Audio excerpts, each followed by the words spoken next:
ఏమండి వాసు గారు, ఇదే కదా స్క్రిప్ట్ దశలో మీ దగ్గరకు వస్తే ప్రొడ్యూస్ చేసేవారా?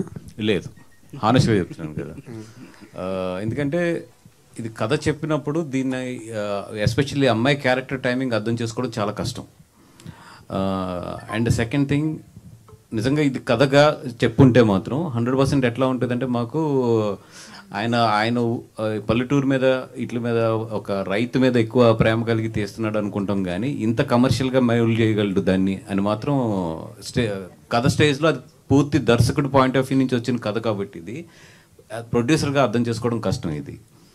బట్ ఆ బ్యూటిఫుల్ లైన్ అవుట్ మెయింటైన్ చేశారు చూసారు, హానెస్టీ మిస్ అవ్వకుండా at the same time commercial touch ఇచ్చుకుంటూ వెళ్ళారు చూసారు, అది చాలా కష్టం. అంటే ఈ రోజుల్లో నేను అట్లాగా చూసేది ఎక్కువ శేఖర్ కమ్ముల గారి దగ్గర ఉంటుంది. నేను I don't want compare anything, but ఒక హానెస్ట్ విషయాన్ని ఆయన చాలా బ్యూటిఫుల్గా చెప్పుకుంటూ వెళ్తారు. నాకు తెన్లో అది కనిపించింది.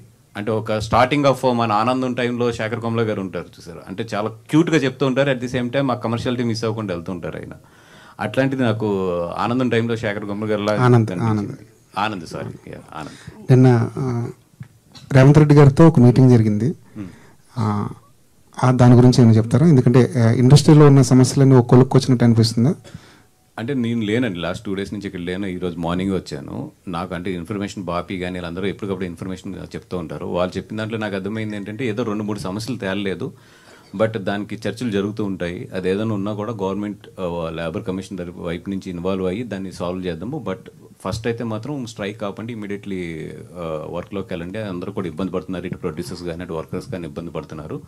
అట్లాంటి 2-3 విషయాలు ఏదన్నా కూడా వీల్ టేక్ కేర్ అనేది వాళ్ళు భరోసా ఇచ్చి ఇద్దరికి కూడా పంపించినట్టు తెలిసింది. దానివల్ల ఇప్పుడు రిజమ్ ఆల్మోస్ట్ షూటింగ్స్ అన్ని మళ్ళీ స్టార్ట్ అయిపోతున్నాయి.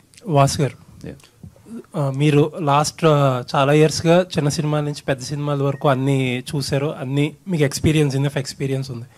బట్ ఈ మధ్యకాలంలో చిన్న సినిమాలు ఏమైపోయినాయి అంటే, ప్రమోషన్స్ చేస్తున్నారు, బట్ సినిమా రిలీజ్ ముందు కొంచెం జనాల్లోకి తీసుకెళ్లే విధంగా ఉంటున్నాయి. అంటే చాలామంది అనిపించేది ఏంటంటే, టాక్ వచ్చే వరకు చూడాలన్నట్టుగానే అయిపోయింది. ఆ టాక్ ఏమవుతుందంటే, చిన్న సినిమాలు ఆబ్వియస్లీ ఒక స్టార్ పవర్ అనేది కొంచెం లేకపోవడం వల్ల అది ఆబ్వియస్లీ టైం తీసుకుంటుంది. టైం తీసుకునే లోపల ఇంకో పెద్ద సినిమా వచ్చి మీద పడుతుంది. ఇంకేదన్నా చిన్న సినిమాలు డిఫరెంట్గా చేయాల్సిన అవసరం ఉందని అనుకుంటున్నారా? డెఫినెట్గానండి. ఎందుకంటే ఇప్పుడు యాజ్ ఆఫ్ నౌ ఉన్న ట్రెండ్లో ఫస్ట్ ఆఫ్ ఆల్ జనాలు బిజీ అయిపోయారు. వాళ్ళు ఇన్స్టాతో కానీ లేదంటే వాళ్ళకున్న సోషల్ మీడియా కానీ వాళ్ళకున్నప్పుడు యాక్టివిటీస్లో జనాలందరూ కూడా చాలా బిజీ ఉన్నారు. ఇదివరకు ఏంటంటే ఒక సినిమా తీస్తే చాలామంది వచ్చి సినిమా తీస్తే ఓ మంచి పేరు వస్తుంది, లేదా ప్రొడ్యూసర్గా నేను బయటకు తెలుస్తాను అని చెప్పి చాలామంది వచ్చి ఇక్కడ సినిమాలు తీసి వేరే వేరే వ్యాపారాల్లో సంపాదించుకునేవారు. ఇప్పుడు మేము సినిమా తీస్తే జనాల దగ్గరికి వెళ్ళి బాబు మేము సినిమా తీసామని చెప్పుకునే స్టేజ్ ఇప్పుడు ప్రజెంట్. ఇది ఎంతమంది ఏదనుకున్నా కూడా హానెస్ట్గా పోతే ఇదే విషయం. ఇప్పుడు చిన్న సినిమాల విషయంకి వచ్చినప్పటికీ సినిమా ఎక్స్ట్రాడినరీ అయితే తప్పితే బాగున్నా కూడా పీపుల్ జనాలు ఎవరైతే ఉన్నారో వాళ్ళందరూ కూడా ఓకే ఓటీటీలో చూద్దాం అనుకుంటారు. ఎక్స్ట్రాడినరీ అయితే తప్పితే ఫస్ట్ షోకి జనాలు కదలట్లేదు. మంచి కొంచెం అబవ్ మిడ్ రేంజ్ అయితే ఫస్ట్ షోకి వస్తున్నారు. చిన్న సినిమా చాలా బాగుందంటే సాటర్డే నైట్ నుంచి ఫుల్ అవడం మొదలెడుతుంది. ఫుల్ అంటే 60-70% రావడం మొదలెడుతుంది. సో ఈరోజు చిన్న సినిమా ఏది బాగున్నా సరే థియేటర్స్లో మాత్రం it's a very limited revenue only. ఎవరన్నా మీకు సినిమా ఇండస్ట్రీ చాలా బాగుంది రండి పెట్టుబడులు పెట్టండి అంటే మాత్రం అది నమ్మద్దు. చిన్న సినిమాలు అయితే మాత్రం బాగున్నా కూడా ఇక్కడ ఎవరికి వర్కౌట్ అవ్వట్లేదు. ఒకటి ఏంటంటే సాటిస్ఫాక్షన్ గురించి తీయడమే తప్పితే చిన్న సినిమాలు అయితే డబుల్ వర్కౌట్ అయిన సందర్భాలు సంవత్సరంలో 2-3 మించి ఉండవు. అండ్ ఇంకో క్వశ్చన్ అండి, ఎక్కువ ఈ మధ్యన ముంబైలో ఉంటున్నారు ఆబ్వియస్లీ బన్నీ గారి షూటింగ్ కోసం. మొన్నటి వరకు స్ట్రైక్ జరిగింది. ఈ సర్ప్రైజ్ ఏంటంటే ముంబైలో జరుగుతున్న షూట్ కూడా కొంచెం ఇబ్బంది పడ్డారని అంటున్నారు. మీరు సినిమా గురించి చెప్పక్కర్లేదులే కానీ అక్కడ కండిషన్స్ ఏంటో చెప్పండి. అండి, ఎందుకంటే ఇప్పుడు తెలుగు సినిమా ఇండియాలో ఎక్కడ జరుగుతున్నా కూడా ఆపాలి. ఎందుకంటే వీళ్ళందరికీ కూడా ఒక కోఆర్డినేషన్ ఉంటుంది మొత్తం అసోసియేషన్స్ అన్నిటికీ కూడా.